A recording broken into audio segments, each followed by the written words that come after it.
Chefe Estado-Maior FFDTLI, Tenente General Falu Ratelai Hateteng, atau sedeit makbaku militar no PNTLI, tem que processa tuir lei.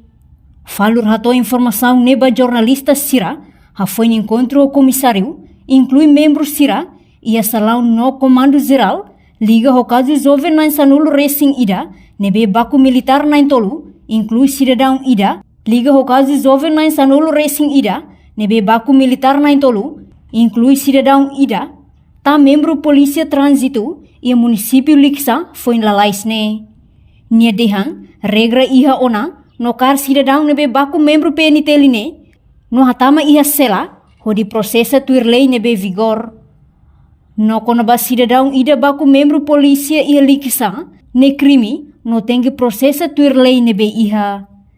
Liga perkara tuir itu regra yang kado atama yang terbuat pada justiça Ministério Público yang punya comprovação culpa castigo tuir ante kita butuh disahkan oleh disahkan mesti kita butuh akar hal ini kau hatinya bahira mahal halu yang dibayar yang oke ini crime proses ini cidadão boleh busu per label cidadão ini uang varna ini significa ini langsung ini yang mengarah hatai sardido ini mulit kita matakan ini cidadão seharusnya kita perlu respeita no adomi label hal ini mas temos hal ini kan cidadão tambah kadi.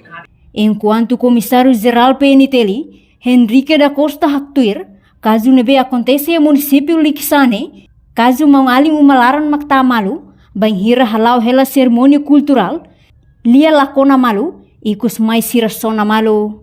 Mas que nune, Comissário Henrique Dehan, idane hahalok nebe contra ona lei, no considera hanesan crime tentativa, homicídio niang.